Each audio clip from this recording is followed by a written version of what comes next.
الحمد للہ رب العالمین والصلاة والسلام علی سید المرسلین اما بعد فاعوذ باللہ من الشیطان الرجیم بسم اللہ الرحمن الرحیم رب اشرح لی صدری ویسر لی امری واحلل عقدۃ من لسانی یفقہوا قولی بسم اللہ الرحمن الرحیم اللہم افتح علینا حکمتک وانشر علینا رحمتک یا ذا الجلال والاکرام رب یسر ولا تعسر وتمم بالخیر۔ سورۃ الانعام، انٹروڈکشن آف سورۃ الانعام۔ اس سورہ کے رکوع 16 سے 17 میں بعض انعام یعنی مویشیوں کی حرمت اور بعض کی حلت کے متعلق اہل عرب کی توہمات کی تردید کی گئی ہے۔ اسی مناسبت سے اس کا نام انعام رکھا گیا ہے۔ ابن عباس رضی اللہ عنہ کی روایت ہے کہ یہ پوری سورہ مکہ میں بیک وقت نازل ہوئی تھی۔ مکی صورت ہے۔ زمانہ نزول متعین ہو جانے کے بعد ہم بآسانی اس پس منظر کو دیکھ سکتے ہیں جس میں یہ خطبہ ارشاد ہوا ہے۔ اس وقت اللہ کے رسول کو اسلام کی طرف دعوت دیتے ہوئے 12 سال گزر چکے تھے۔ قریش کی مزاحمت اور ستمگری جفاکاری انتہا کو پہنچ چکی تھی۔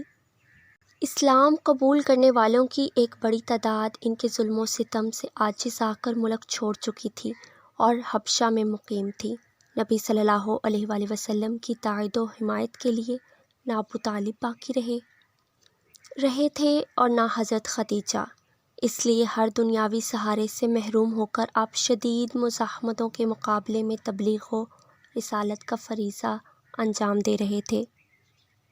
آپ کی تبلیغ کے اثر سے مکہ میں اور گرد و نواح کے قبائل میں بھی صالح افراد پے در پے اسلام قبول کرتے جا رہے تھے، لیکن قوم بحیثیت مجموعی رد و انکار پر تلی ہوئی تھی۔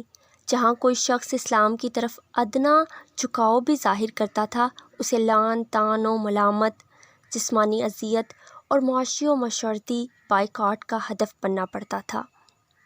اس تاریخ ماحول میں صرف ایک ہلکی سی شمع یثرب کی طرف سے نمودار ہوئی تھی، جہاں سے اوس اور خزرج کے بااثر لوگ آ کر نبی صلی اللہ علیہ وآلہ وسلم کے ہاتھ پر بیعت کر چکے تھے، اور جہاں کسی اندرونی مزاحمت کے بغیر اسلام پھیلنا شروع ہو گیا تھا۔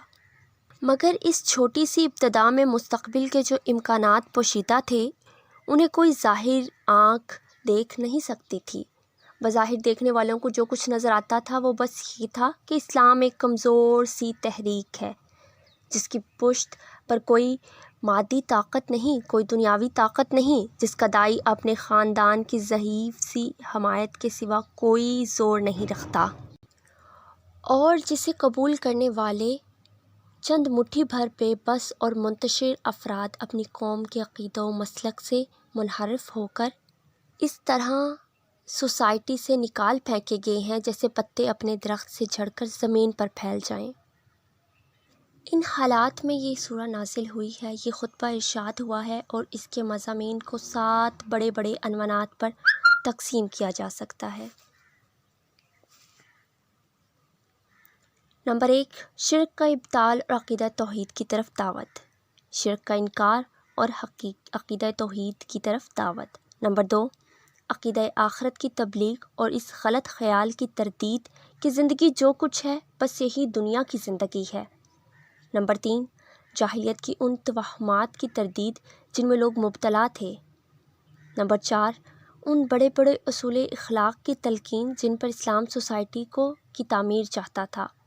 نمبر 5، نبی صلی اللہ علیہ وآلہ وسلم اور آپ کی دعوت کے خلاف لوگوں کے اعتراضات کا جواب۔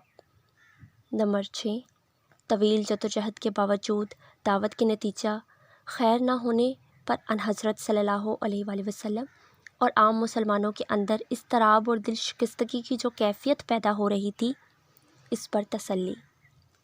نمبر 7، منکرین اور مخالفین کو ان کی غفلت و سرشاری اور نادانستہ خودکشی پر نصیحت، تنبیہ اور تحدید۔ یہ ٹاپ لسٹ عنوانات ہیں جو اس سورہ میں ڈسکس کیے گئے ہیں، لیکن سورہ کا انداز یہ نہیں ہے کہ ایک ایک عنوان پر الگ الگ یکجا گفتگو کی ہو، بلکہ خطبہ ایک دریا کی سی روانی کے ساتھ چلتا جاتا ہے، اور اس کے دوران میں یہ عنوانات مختلف طریقوں سے بار بار چھڑتے ہیں اور ہر بار ایک نئے انداز سے ان پر گفتگو کی جاتی ہے۔ یہاں چونکہ پہلی مرتبہ ہم ایک مفصل مکی صورت پڑھنے جا رہے ہیں، اس لیے مناسب معلوم ہوتا ہے کہ اس مقام پر ہم مکی صورتوں کی تاریخی پس منظر کی ایک جامع تشریح کر دیں، تاکہ آئندہ تمام مکی صورتوں کو اور ان کی تفسیر کے سلسلے میں ہمارے اشارات کو سمجھنا آسان ہو جائے۔ جہاں تک مدنی صورتوں کا تعلق ہے، ان میں سے تو قریب ہر ایک کا زمانہ نزول معلوم ہے، یہ تھوڑی سی کاوش سے متعین کیا جا سکتا ہے، بلکہ ان کی تو بکثرت آیتوں کی انفرادی شان نزول تک معتبر روایات میں مل جاتی ہیں۔ لیکن مکی صورتوں کے متعلق ہمارے پاس اتنی مفصل ذرائع معلومات موجود نہیں ہیں۔ بہت کم صورتیں یا آیتیں ایسی ہیں جن کے زمانہ نزول اور موقع نزول کے بارے میں کوئی صحیح اور معتبر روایات ملتی ہیں، کیونکہ اس زمانے کی تاریخ اس قدر جزئی تفصیلات کے ساتھ مرتب نہیں ہوئی ہے جیسے کہ مدنی دور کی تاریخ ہے۔ اس وجہ سے مکی صورتوں کے معاملے میں ہم کو تاریخی شہادتوں کے بجائے زیادہ تر ان اندرونی شہادتوں پر اعتماد کرنا پڑتا ہے جو مختلف صورتوں کے موضوع، مضمون اور انداز بیان میں اپنے پس منظر کی طرف ان کے جعلی یا خفی اشارات پائے جاتے ہیں۔ جو ظاہر اور خفی اشارات پائے جاتے ہیں، اور ظاہر ہے کہ اس نوعیت کی شہادتوں سے مدد لے کر ایک ایک صورت اور ایک ایک آیت کے متعلق یہ تعین نہیں کیا جا سکتا کہ یہ فلاں تاریخ کو یا فلاں سن میں یا فلاں موقع پر نازل ہوئی ہے۔ زیادہ صحت کے ساتھ جو کچھ کیا جا سکتا ہے وہ صرف یہ ہے کہ ایک طرف ہم مکی صورتوں کی اندرونی شہادتوں کو اور دوسری طرف نبی صلی اللہ علیہ وسلم کی مکی زندگی کی تاریخ کو آمنے سامنے رکھیں اور پھر دونوں کا کمپیریزن کرتے ہوئے یہ رائے قائم کریں کہ کون سی صورت کس دور سے متعلق رکھتی ہے۔ اس طرز تحقیق کو ذہن میں رکھ کر جب ہم نبی صلی اللہ علیہ وسلم کی مکی زندگی پر نگاہ ڈالتے ہیں تو وہ دعوت اسلامی کے نقطہ نظر سے ہم کو 4 بڑے نمایاں ادوار پر مشتمل نظر آتی ہے۔ پہلا دور آغاز بعثت سے لے کر اعلان نبوت تک تقریباً 3 سال، جس میں دعوت خفیہ طریقے سے خاص آدمیوں کو دی جا رہی تھی اور عام اہل مکہ کو اس کا علم نہ تھا۔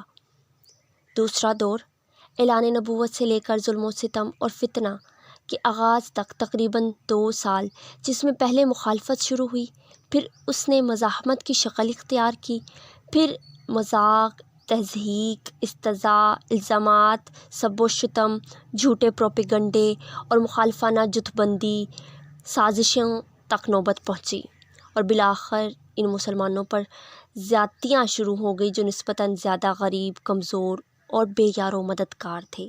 تیسرا دور آغاز فتنہ سن 5 نبوی صلی اللہ علیہ وآلہ وسلم سے لے کر ابو طالب اور حضرت خدیجہ رضی اللہ عنہ کی وفات سن 10 نبوی صلی اللہ علیہ وسلم تک تقریباً 5-6 سال پر مشتمل ہے۔ اس میں مخالفت انتہائی شدت اختیار کرتی چلی گئی۔ بہت سے مسلمان کفار مکہ کے ظلم و ستم سے تنگ آ کر حبشہ کی طرف ہجرت کر گئے۔ نبی صلی اللہ علیہ وآلہ وسلم اور آپ کے خاندان اور باقی ماندہ مسلمانوں کا معاشی و معاشرتی بائیکاٹ کیا گیا، اور آپ اپنے حامیوں اور ساتھیوں سمیت شعیب ابی طالب میں محصور کر دیے گئے۔ چوتھا دور سن 10 نبوی صلی اللہ علیہ وسلم سے لے کر سن 13 نبوی تک تقریباً 3 سال، یہ نبی صلی اللہ علیہ وسلم اور آپ کے ساتھیوں کے لیے انتہائی سختی و مصیبت کا زمانہ تھا۔ مکہ میں آپ کے لیے زندگی دوبھر کر دی گئی تھی۔ طائف گئی تو وہاں بھی پناہ نہ ملی۔